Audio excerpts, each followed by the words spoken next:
that's what I do. I come in the morning and I have a schedule that I try to stick to, and on a trip like this, I try to get a lot done in between stops on the bus and things like that. So I try to use my time wisely. Phil, do you expect to hold on to or to lose anybody on the roster, whether kids decide they want to move on or that sort of thing? Is that a possibility?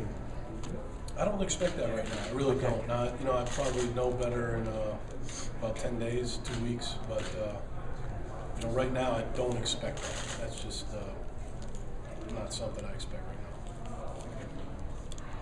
How about the scheduling? Non-conference scheduling. What are your sort of general philosophies on that, and then how much input do you have versus how much Dr. Joyner and Frank Ganner do? The schedule's pretty much set through 15. I know there's a couple open dates at 15. I have some thoughts on that, but again, I haven't met with Dave and Franny on that because the schedule is set so far in advance. So I'm going to hold on my answer to that, but I do have some definitive thoughts that maybe in a couple of months I can give you a better answer on that. How important is this area to what you're going to do in the future, recruiting this area, connecting in this area? How important is the Philadelphia area to you? It's huge. The whole state of Pennsylvania, Philadelphia, obviously, there's such a passion for high school football here in the whole state, and then and just driving here with Pat Chambers, who's from Philadelphia, and listening to him tell stories about playing basketball and growing up with his brothers and everything, and his brother who played at Penn, who was a great player at Penn, just football stories. So it's very important, but the whole state is important. And like I've said from the day that I took the job here, we're going to do the best we can to recruit the best student athletes in Pennsylvania to Penn State, the guys that fit our program. Hopefully put up somewhat of a wall around Pennsylvania and keep the best players, the best students that have the combination of academics and skill set to play football for us in Pennsylvania. What's your relationship with Pat like, and how important is it for you two to help each other out as you move forward? I've known Pat, now for a few months, and I think we have a strong relationship. We come from similar backgrounds, being both from the Northeast. We tell it like it is. There's not a lot of BS in our relationship, and I think he's doing a great job, and he's going to win a ton of basketball games there, and I've been happy to get to know him and look forward to a strong relationship with him going forward. You are from the Northeast, and you've got all these guys from Dixie on the staff. How many guys are from Dixie on the staff? A whole bunch. What do you mean a whole bunch? Where's John Butler from? Well, I mean, here you go. You throw out these whole bunch. Yeah, but Butler speaks with a Texas accent, though. So. Says who? Go ahead. I'm sorry. Well, they've spent a lot of time down there, and they've lived a long time down there. Sure. And have you gotten any feedback about what it's like living up in the Northeast or living in Pennsylvania? Yeah.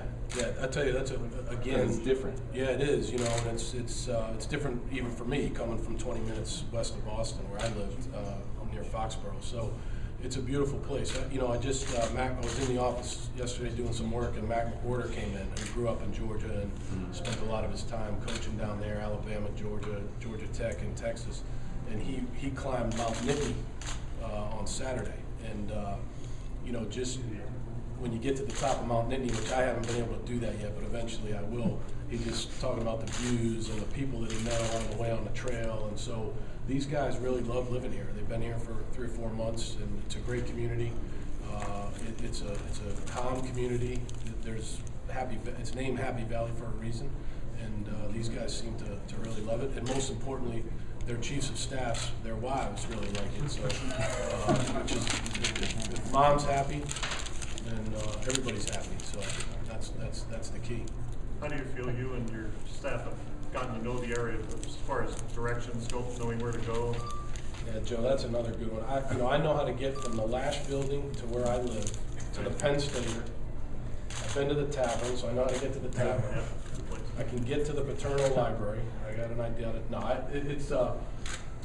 it's pretty easy to find your way around, and it's a great place. And again, we've all found our way around pretty well here. Have you thought about the magnitude of the job that you're about to take on, the legacy that's being left, and the one that you're taking on? just what it means to wear the colors and run on the field for the first time and all that kind of stuff? Look, I know it's a very special place. What I try to do every single day is go in there with our staff and our players and work extremely hard to make sure that we carry on the tradition of winning football games and graduating players. I don't really ever think about replacing Joe Paterno, because no one will ever replace Joe Paterno. Nobody in the history of this game will ever replace. I would dare say that nobody will ever coach 46 years and win 409 games. I promise you I won't. When I'm 85, if I'm still alive, I will not be coaching.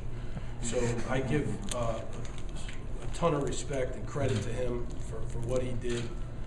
And as we move forward, we just try to do our very best to continue the traditions that all the Lettermen and all the alums and all the fans expect us to continue here, which is winning football games and making sure that our guys go to class and graduate. Speaking of the Letterman, you had that luncheon, or you addressed them before the luncheon the day of Coach Paterno's memorial. What did you want to get across to them? Yeah, I was asked by a number of people to go over there that day. I think you're referring to in the stadium. Right, yeah. And so, I felt like, again, I felt like that was something that I wanted to do, to just make sure that they started to get to know me and understand that some of the ideals and the philosophies that they played underneath Coach Paterno with, that I believe in the same things. I believe in tough, smart football. I believe in education. I believe you can do both at the Division I level. And I just wanted them to have a chance to know how much respect I had for Coach Paterno and what he did, and then have a chance to get to know me. Were you wondering what kind of reception you would get? Because there had been some very vocal skepticism expressed by the Arringtons and the Shorts before that. Did you wonder what kind of reception you would get in that setting? No, I didn't concern myself with that too much. Again, I just what you see is what you get. I just try to be myself, and I realize, believe me, from being the offensive coordinator in New England, not everybody's going to love you, and I know that this is a big job, and I understand that there's going to be naysayers, and all I can do is work extremely hard with our staff and our players to make sure that that we win football games and that we do the right things off the field. Bill, I know the purpose of this Caravan is to meet with alumni and fans, but do you have anything special scheduled, like maybe private meetings with some Lettermen at different stops or anything like that? Yeah, I'm sure that I don't have anything necessarily scheduled, but I'm sure that we'll have some off to the side events. Sure. And give me a chance to get to know alumni up close and personal too. Bill, at the end of this trip, these 18 stops, what do you want the Penn State community to know about you? I want them to know that I'm in charge of a football program that is a part of a great athletic program, that is a part of a very, very special university. I want them to know that myself and our staff are going to work extremely hard to continue the tradition, like I said, of winning football games and graduating players. I want them to know that they're more than welcome, especially the Lettermen and the guys that have played here, to come back and see practice and stand on the sideline and watch a game. And I want them to know that we believe in the same things that they believe in many ways, and that we're going to work extremely hard to make them very proud of this football program.